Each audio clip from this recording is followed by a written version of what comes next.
Hi, good morning. Namaste, Pradam, Physical. Assalamu alaikum to everyone. This is the Vinay Kumar Yadav. In this class we learn words. यानी words power को हम लोग सीख रहे हैं. ये थर्ड क्लास है.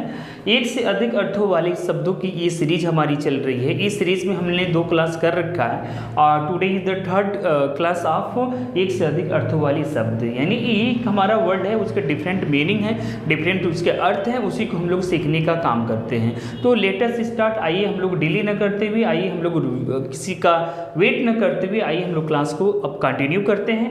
तो यहाँ पे हमारा फर्स्ट वर्ड है और first word is free. Free free meaning of free मतलब यहाँ पे फ्री का 2 अर्थ होता है. फ्री का 2 मीनिंग होगा. एक तो होता है फ्री मतलब स्वतंत्र यानी स्वतंत्र हो जाना, और दूसरा होता है फ्री मीन्स मुक्त. यानी एक फ्री का मतलब यहाँ पे स्वतंत्र और एक फ्री मीन्स मुक्त होता है. यानी फ्री के 2 अर्थ हुए. क्या हुए? 2 अर्थ हुए. फ्री मीन्स स्वतंत्र और फ्री मीन्स मुक्त. ओके, आइए देखते हैं हमारा नेक्स्ट वर्ड है. जो नेक्स्ट हमारा वर्ड है वो है फंक्शन. फंक्शन का मतलब होता है समारोह. फंक्शन का एक फंक्शन का मतलब क्या होता है? समारोह. और वही स्पेलिंग हमारा इक्वल है. स्पेलिंग में कोई डिफरेंसेस आपको यहाँ पे नजर नहीं आएगी. FUNCTION फंक्शन मीन्स होता है समारोह. फंक्शन मीन्स होता है कार्य करना. यानी फंक्शन मीन्स कार्य करना, फंक्शन मीन्स आपका समारोह भी होता है. आइए देखते हैं अगला वर्ड. अगला वर्ड हमारा है जनरल.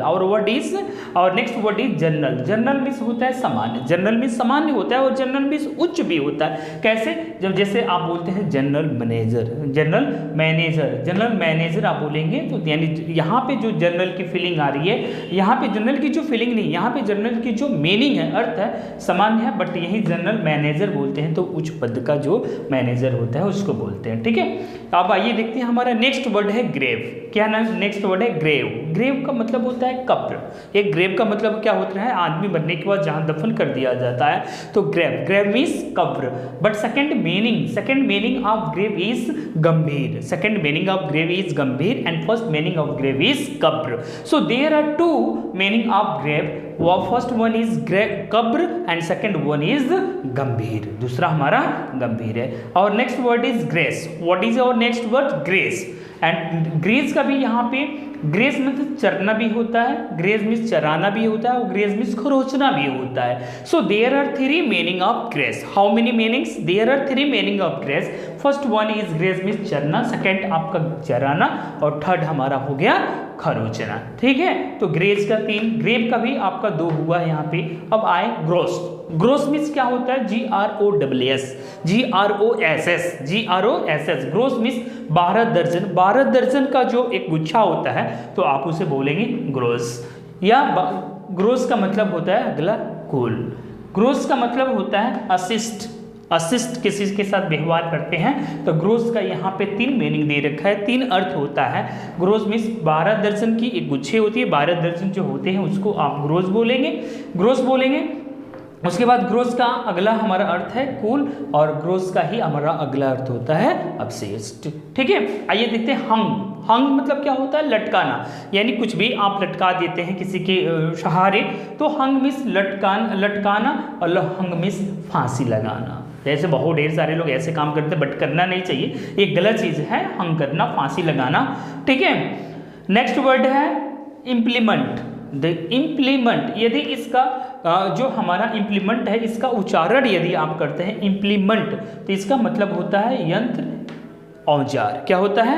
यंत्र होगा या इम्प्लीमेंट मीन्स आपका औजार होगा. ठीक है, यंत्र या औजार का इम्प्लीमेंट. लेकिन इसी का हम जब हम उच्चारण करते हैं इम्प्लीमेंट तो इम्प्लीमेंट का कार्यान्वित करना. क्या होगा? कार्यान्वित करना.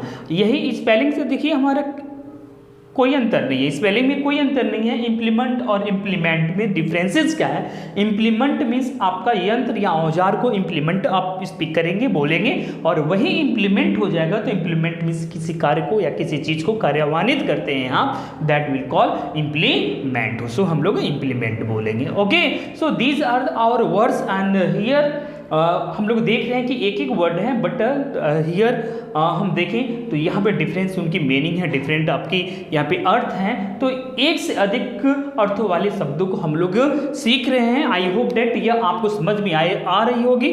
आइए देखते हैं अगला हमारा वर्ड क्या है, interest. What is our next word, interest. Meaning of interest is रुचि। किसी चीज में आप रुचि रखते हैं तो आप उसे इंटरेस्ट बोलते हैं। बट वही इंटरेस्ट हमारे कोई स्पेलिंग में कोई यहाँ पे डिफरेंसेस नहीं देखने को मिलेगी आपको।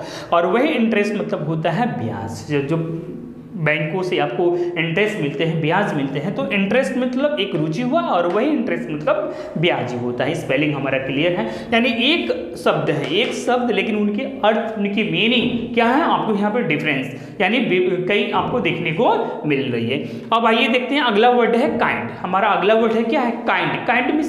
काइंड मीन्स क्या होता है, दयालु। काइंड मीन्स क्या होता है, दयालु। और वही काइंड का हम लोग देखें स्पेलिंग इक्वल है, कोई डिफरेंस नहीं है। काइंड मीन्स एक हमारा प्रकार भी होता है, काइंड मीन्स प्रकार होता है। और अगला वर्ड है हमारा काइट। क्या है हमारा word, kite. Kite KIT, kite मतलब पतंग होता है, आप लोग जानते हैं। और वही काइट का मतलब चील भी होता है। तो ये देखें एक वर्ड, लेकिन उनकी मीनिंग कितनी डिफरेंस है कि मीनिंग उनके अलग अलग है। बट यहाँ पे कोई भी आपको डिफरेंसेस, कोई भी आपको अंतर स्पेलिंग में दिखाई नहीं दे रही है। This is our the third class. आप एक से अधिक अर्थों वाली शब्दों की ये तीसरा क्लास है। 2 क्लास ऑलरेडी पहले से ही कंप्लीट हो चुका है। आप अगर उस वीडियो को नहीं देखे हो तो अवश्य देखिए, वहाँ से बहुत ही ज़्यादा आपको हेल्प होगी ऐसे वर्ड को लर्न करने में, सीखने में। और फिर इसको आपको केवल लर्न ही नहीं करना है, please. You will not only learn it, we will learn, you will read, you will write, and you will try to speak. If you will speak such type the words, really your word power will boost. आपका word power boost होगा। आप ऐसे वर्डों पे धीरे धीरे बहुत ही बेहतरीन तरीके से कमांड कर सकते हैं। आई होप डेट ये वीडियो आपको अच्छी लगी होगी, समझ में आई होगी। Thank you too much for your excellent support. Thank you everyone.